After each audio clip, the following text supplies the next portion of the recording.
have a biometric system of voter registration. We have a biometric system of voter registration, and one of the unique identifiers under the Act are signatures.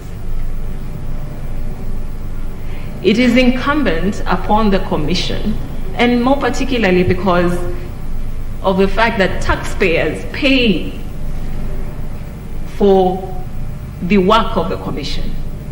Taxpayers pay for the biometric voter registration. It cannot lie in the Commission to come and admit that it does not have that which it says in the Act is a unique identifier when we have a biometric voter registration system. So I understand you to then be saying that the Commission should then look at each signature, each signature of the 1 million, and then check that database and satisfy itself that each signature corresponds with that one. Absolutely, my Lord.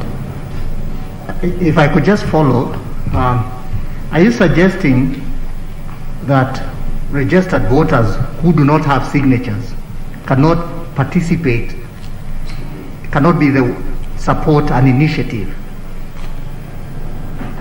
under Sabbatical 1 to make up the 1 million, so that those who do not have signatures cannot participate? My Lord, it is not my suggestion. The Constitution demands that what is presented to the Commission are supporting signatures. If I do not have a signature as a voter, how would my signature end up in the list of supporting signatures to the popular initiative, unless I'm not understanding your flow, my Lord? You seem to ask what would happen to those without signatures, but the Constitution demands for supporting signatures. So if I do not have a signature, what will I be appending on to that supporting document? What is the definition of a signature in law?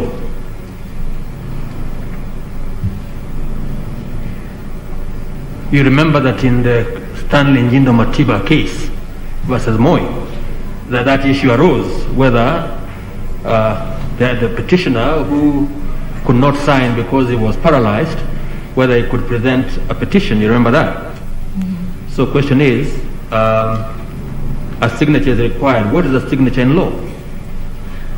My Lord, I could write my name. It could be a scribble.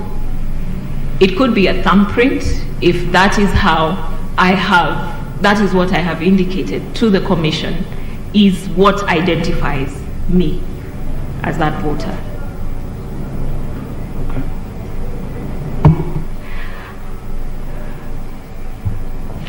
When you retire, my lords, please do consider Volume 1, page 343 to 361.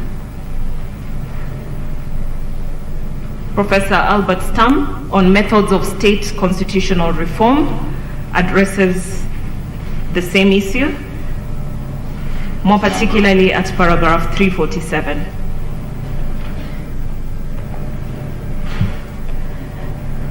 Now, my lord, before I move to voter registration, I think it is important that we look at the arguments given by the Commission for not being in a position to do what is demanded of it for lack of quorum. And particularly, my lord, because this bill, the bill that was impugned by the Superior Court, is said to be an initiative of the people. And the Commission has come and said that even though it doesn't have quorum, it can still create the administrative procedures for this process, and the court should indulge it, because the question of the membership of the commission is not its fault. And I believe, my Lord, you asked me, what if these things happening are not of the fault of the commission? And my Lord, it is important to know that in Isaiah Biwott, the judge said that he decried the late recruitment of commissioners, this lack of quorum being due to resignations.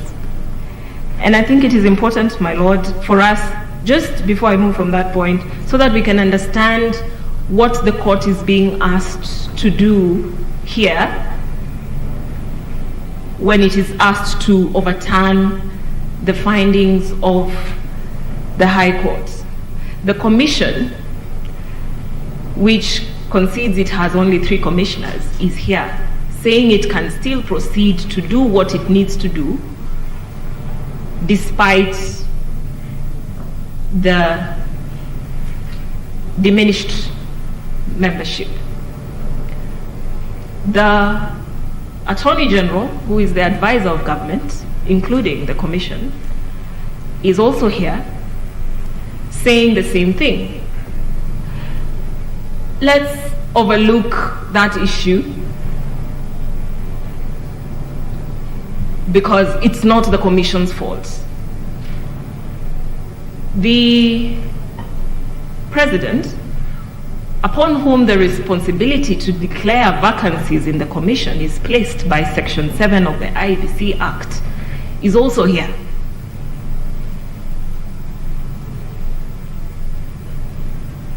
Parliament, whose work is to oversight the executive, is also here, telling us to ignore the fact that there have been vacancies in the commission for more than 3 years and allow them to rely on their administrative procedures, which the commission conceded was supposed to be an internal issue and only came out because somebody wrote a letter asking, how are you going to do this verification?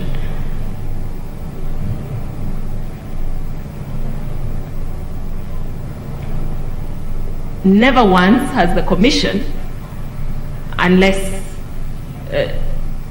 because it hasn't made any submissions to that effect, stated what handicap there has been, why there has been no recruitment. Not once, not before the Superior Court, and not here. Their submissions were purely ignore, we can still operate. In the country that we live in, my lords, it is important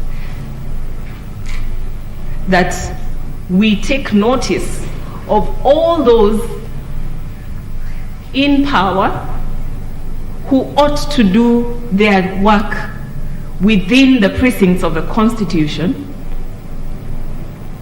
and fail to do so, but come here and expect the court to ignore all of that and assist them to continue down that road. Voter registration, my lord, paragraph 764 to 772 of the judgment deals with the issue of voter registration. Our submissions on this are very brief, my lord. Article 38, 3A and B of the Constitution gives any eligible Kenyan the right to vote. Article 82, 1C of the Constitution demands that voter registration be continuous. The Commission has submitted that voter registration has been continuous.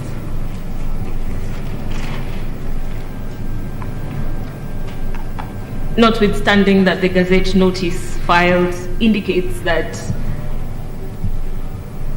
that is data as at 2019, 31st of December. My Lord, young men and young women are still turning 18 after 31st of December 2019. Old men, young women, middle-aged are still dying after 2019, 31st of December. And the law demands, the Constitution demands voter registration be continuous. The Elections Act, and the Commission read this to us yesterday, Elections Act Section 5, subsection 1, provides that in compliance with the Constitution, registration of voters and the revision of the register of voters under this Act shall be carried out at all times. Before I move to the except, my Lord, we submit that there has been no evidence, not before the Superior Court and not before this court, that voter registration is going on or has gone on beyond the 2019 31st of December. I thought you were referred to an affidavit of Mr. Agoa, where he deposed inter alia that there has been continuous registration, or you say that is not the case? That affidavit, my Lord, is it the affidavit that was introduced in reply to the No, there was an affidavit. There was an affidavit that was filed in the High Court. My Lord, that affidavit did not provide actual data or information about evidence. I can come here and say that I have been reading 10 judgments a day as proposed by one of our seniors, Steve Ogola, but nobody can establish whether indeed I have been reading 10 judgments a day. Now, I would be more convinced by the Gazette notice that was brought into this court indicating the numbers of registered voters as at that time.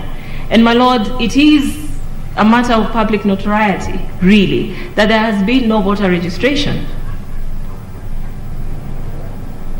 All right, please move on.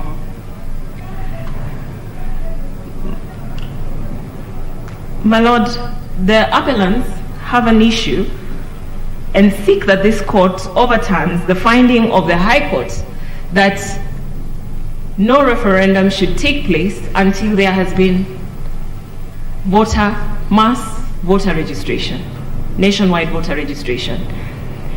And they say so, this was their submission yesterday, that before the IEBC receives the notice or receives the bill from the President, that issue is not ripe. That was their submission. That they cannot begin voter registration en masse before they receive that notification and actually know that there is going to be a referendum. But what does 5(1)(a), 1(b)(a) say, my Lord?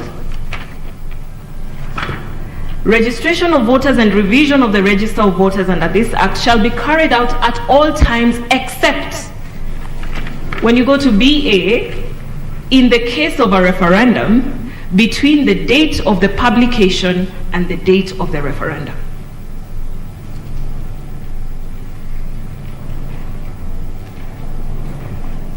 Move with me, my Lords, to Section 49 of the same Elections Act, Part 5 on referendum. And this is what it says at 49(6). Here I am assuming, my Lords, I'm going with the argument that the Commission made that these provisions are sufficient for governing the referendum. whether it be a constitutional referendum or an issue-based referendum. So move with me with that, and let's assume that we will apply these provisions to the constitutional amendment bill. And this is what it says: the Commission shall conduct the referendum within 90 days of the publication of the question. Now, if the Commission is to conduct a referendum within 90 days of the publication of the question, and 5(1)(ba) states that no registration of voters can take place once the publication for the referendum is done, when really does the IEBC want all these Kenyans who are eligible to be registered as voters to be registered? What fault do they find in that holding by the High Court that they must undertake voter registration before a referendum? They are saying they can only do that after they receive that bill from the president. Yet the very provisions that they wish to rely on, should there be need for a referendum, provide a 90-day timeline and the date of publication. It cannot be, my lord. That ground must fall.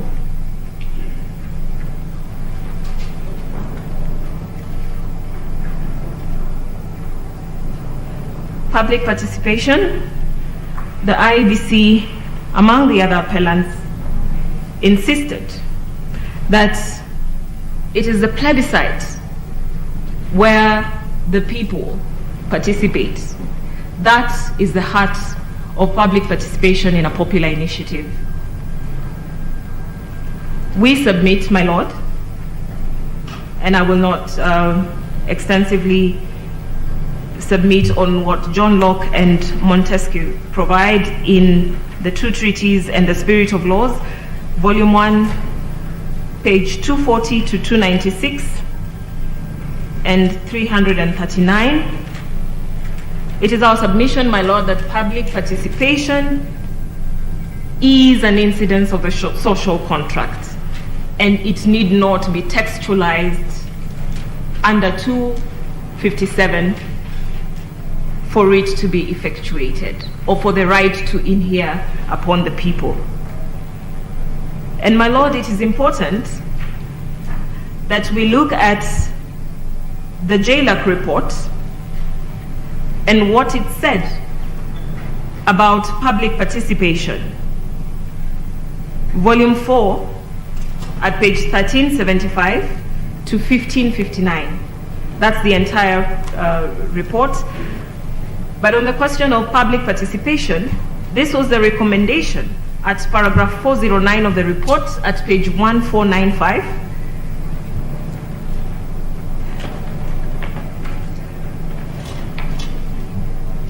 Yes. I'll read it, my lord. 409. There was need for Parliament to put in place a legislative framework on public participation at both the national and county levels of government. Where are you, Council? This is volume 4. You say page 409, eh?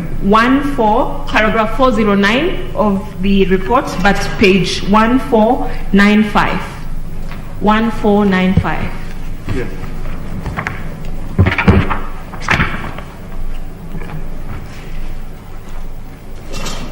Please go on. The Houses, further, in the absence of specific provisions under Article 257 of the Constitution, provisions should be included in the proposed law or in the standing orders of the Houses to provide for public participation in the processing of a constitutional amendment bill by popular initiative.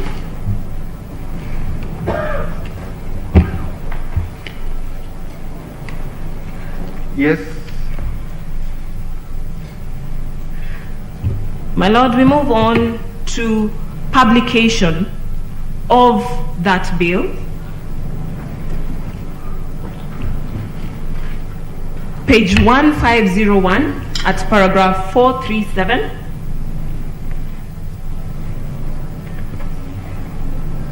it was observed that in order to avoid any question arising on the authenticity of a bill for an amendment of the Constitution by popular initiative during the processing of the bill at the various stages, a legislative framework ought to be provided for the publication of the bill. Paragraph 437, page 1501.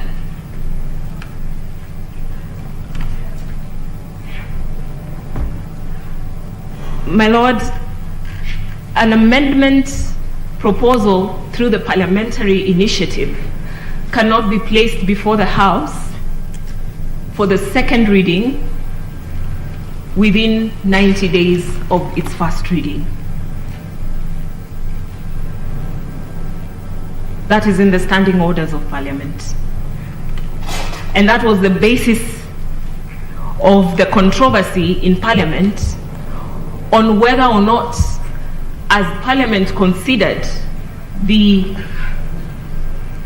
current BBI bill, whether or not that would apply, because the standing orders specifically term it to apply to a bill for amendment of the Constitution coming from Parliament. Now, my Lord, Justice Tuyot took concern with the shortened period of 5 days given to members of the public to confirm the list that had been put up by the IEBC of supporters of the initiative. The amendment bill went through Parliament within a month, all 3 readings, committee stage to the readings.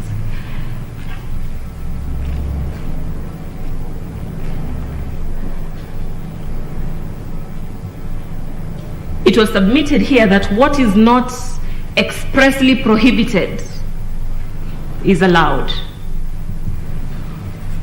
To suggest that to protect the rule of law, to protect order, to protect the interests of the people, to allow them to participate in this process,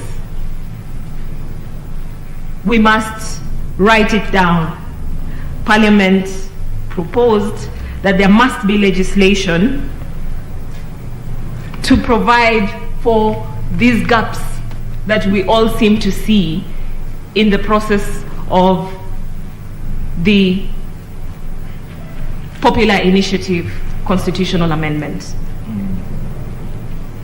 We submit that the Superior Court was proper to find that it was necessary for legislation to be put in place for collection of signatures, for verification of the same, for the same to be taken through public participation, for the people to be involved, not in 5 days or whimsically, depending on which body is making the decision at which time, but so that we all know, all of us, tomorrow, should Esther Angawa wish to amend Article 257 of the Constitution to ensure that we can no longer amend the Constitution, I should know that this is the way, these are the rules of the game. We find no fault in that decision, and we urge this court to uphold it. Finally, my Lord, I will deal very quickly on the question of referendum questions as I conclude, and I'll take you to Section 51 of the Elections Act, which was submitted to be sufficient. And this is what section 51 says, subsection 1, where a referendum question requires a yes or no answer, persons intending to campaign for or against the referendum question shall form such national referendum committees and constituency referendum committees as are necessary. 2, where there is more than one referendum question, persons intending to campaign for or against each referendum question shall, on the application to the Commission, form one national referendum committee each and one committee each in every constituency for each referendum question.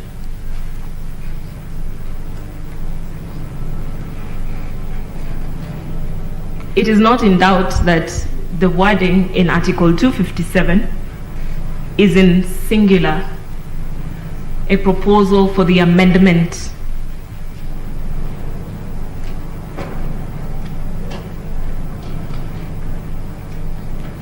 Now, let us assume the Commission will apply this section even where there are many questions, more than one question. A campaign must be for each referendum question.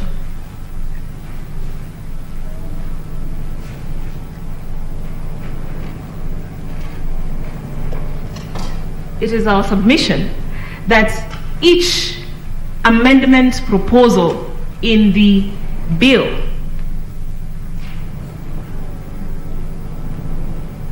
even if the same were to be subjected to this section of the Elections Act, would have to be reduced to one referendum question for each amendment proposal.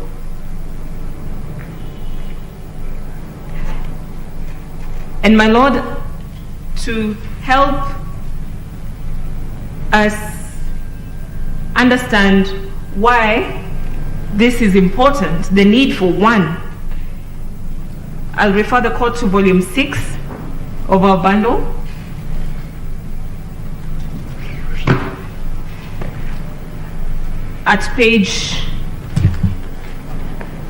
From page 2141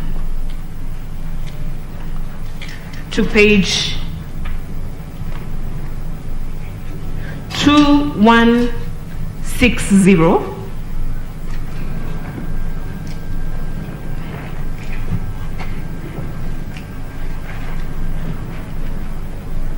Is text by George Lutz speaking on Switzerland, which has been extensively cited, particularly by the BBI and Raila Odinga, the former Prime Minister, as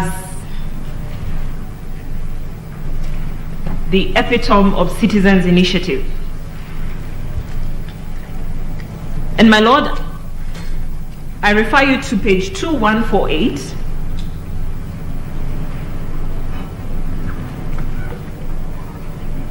In the event I forget, my Lord, I would urge the court, and my ladies, I would urge the court to read this entire writing, piece of text, to understand the difference between the popular constitutional amendment in Switzerland and in Kenya.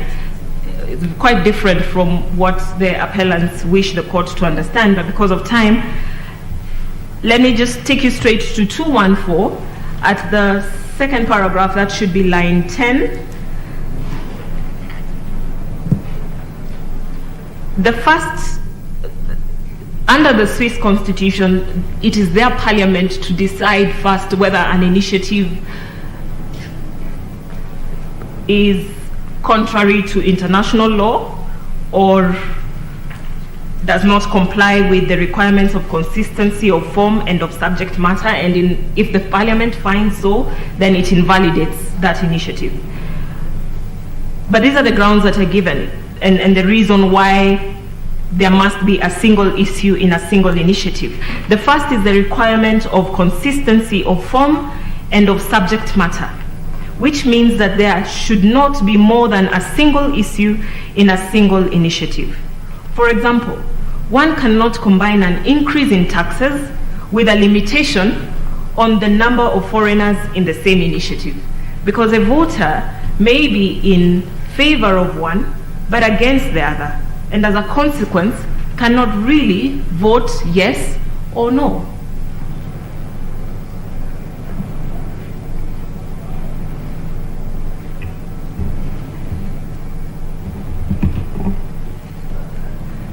Yes, please proceed. In conclusion, my lords and my ladies, we submit that the finding of the High Court, based on our Constitution and further supported by the Elections Act, the provisions of which the appellants submit should govern a referendum, demand that each amendment proposal must be in a separate referendum question. And on each referendum question, my lords and my ladies, the Elections Act demands formation of committees. And what are these committees for? Those committees are to campaign for or against at the national level. Sorry, and that was section what? 2? That was section 51. 51? 2. Yeah, 51 2. Yes. 51 2.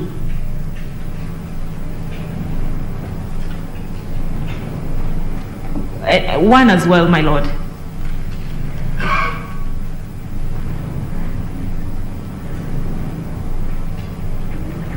Yes.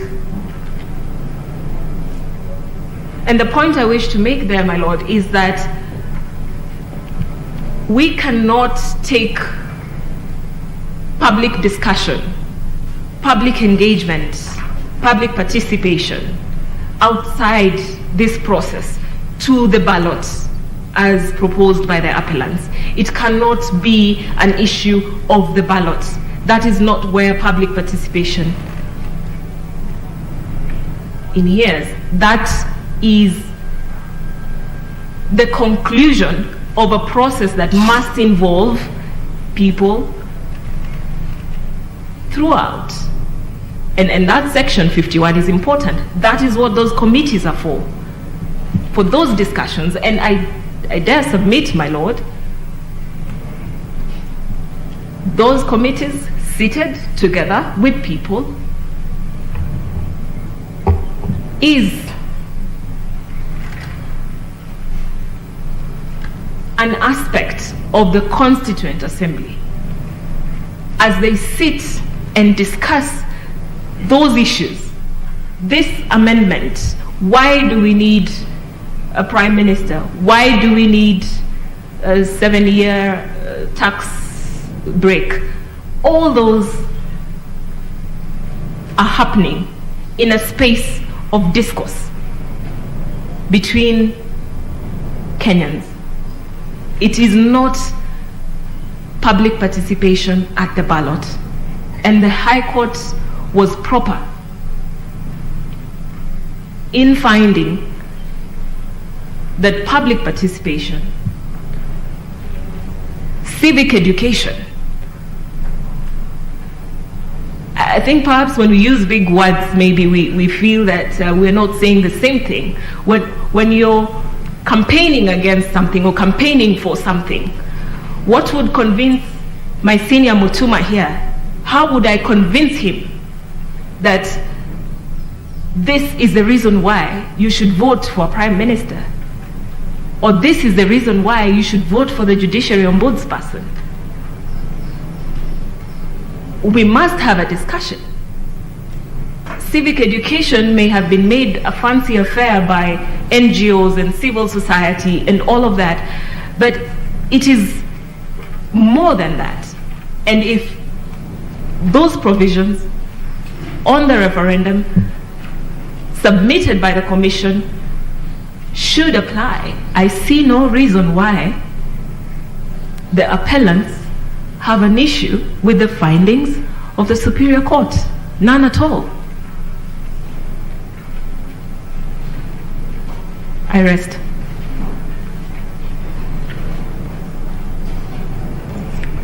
Thank you very much.